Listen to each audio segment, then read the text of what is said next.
मंच, मंचासीन महोदय, निर्णायकगण व मेरे प्रिय साथियों, जैसा कि आप सभी को ज्ञात है कि मैं यहाँ आप सभी के समक्ष क्या समाज के बदलते स्वरूप पर पाश्चात्य संस्कृति का प्रभाव है कि विपक्ष में अपने विचार प्रस्तुत कर रही हूँ। सर्वप्रथम मैं ये स्पष्ट कर देना चाहती हूँ कि किसी भी समाज का स्वरूप केवल एक संस्कृति के प्रभाव से नहीं बदल सकता।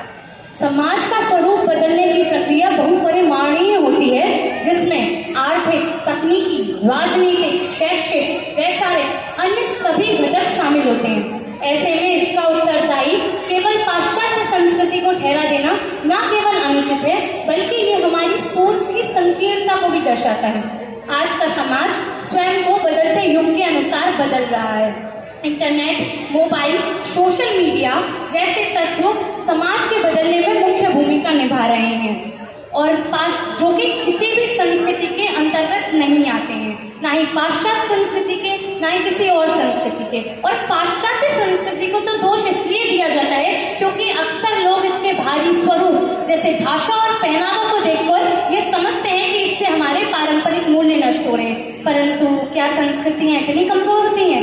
जरा गहन विचार कीजिएगा, क्या हमारी सनातन संस्कृति इतनी कमजोर है कि उसके भारी स्वरूप बदलने पर हमारी संस्कृति नष्ट हो जाए?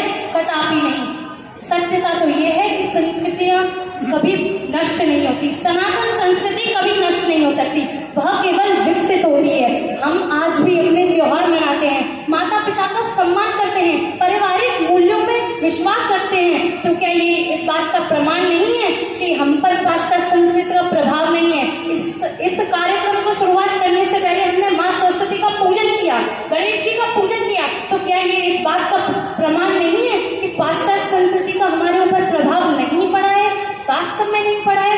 और अब बात करें नैतिक मूल्यों की, तो कई लोगों का ये कहना है कि पाश्चात्य संस्कृति से नैतिकता खत्म हो रही है, परंतु हमें ये समझना होगा कि नैतिकता व्यक्ति की सोच और उसके परिवेश पर निर्भर करती है, ना कि किसी संस्कृति विशेष पर। हमें संस्कार पहले अपने घर से मिलते हैं, समाज से बाद में। और आजकल ये जो सामाजिक बुराइयां हैं ना, जैसे स्वार्थ, असहिष्णुता, भौतिकवाद, जिनको आप पाश्चात्य संस्कृति के द्वारा आई हैं ऐसा कह रहे हो, ये सब हमारी अपनी कमजोरियों से उपजी हैं। हम खुद इसके दोषी हैं और अपनी गलती किसी और संस्कृति पर थोपना ये कदापि उचित नहीं है।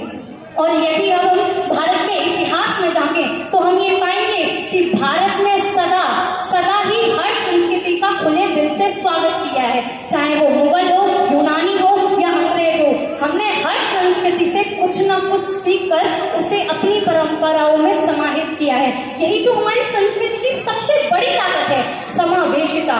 आज का भारत जो बदल रहा है वो केवल पाश्चात्य रंग में नहीं ढल रहा, अपितु वो तो भारतीयता के मूलों में वैश्विक दृष्टिकोण को समाहित कर रहा है। और यदि ऐसा नहीं होता तो आज भैयाओं का राष्ट्रीय स्वयंसेवक संघ विश्व की सबसे बड़ी संगठन नहीं होता, और यदि आज ऐसा नहीं होता तो हमारी राष्ट्र सेविका समिति नारियों की विश्व की सबसे बड़ी संगठन नहीं होती। वो इसीलिए क्योंकि हमने अपनी जड़ों को नहीं भूला है। किसी भी भारी स्वरूप के बदलने से हमारी संस्कृति नहीं बदली है। आज का युवा संस्कृत भी पढ़ता है, कोडिंग भी करता है। आज का युवा त्योहार भी मनाता है, अंतर्राष्ट्रीय सम्मेलन में भी भाग लेता है। आज का युवा अपनी संस्कृति में रहकर अंतर्राष्ट्रीय में घूमता है और भारत में अपनी पहचान बनाता है। तो क्या ये एक संतुलित, जागरूक और विकसित समाज का प्रमाण नहीं है? क्या हम अपनी जड़ों को, क्या हमारी संस्कृति इतनी कमजोर है कि हम बदल जाएंगे? और वास्तव में पाश्चात्य संस्कृति को दोष देना उस आईने को दोष देने जैसा है जो हमें हमारी बदलती हुई तस्वीर दिखा रहा है। तो अपनी गलतियों को किसी और संस्कृति पर ना थोपिए, ये स्वीकार कीजिए कि हाँ हमारी गलती है, हम भूल गए हैं अपनी संस्कृति को। पर हम ये नहीं कहिए कि ये पाश्चात्य संस्कृति की वजह से हो रहा है, क्योंकि ये हमारी अपनी कमजोरी है। अंततः मैं इस विषय के विपक्ष में खड़े होकर ये स्पष्ट कर देना चाहती हूँ कि ये जो बदलाव हो रहा है ये समय की मांग है। हमें इसका स्वीकार करना है, सही दिशा में ले जाना है, डर कर नहीं अपितु समझदारी से। धन्यवाद।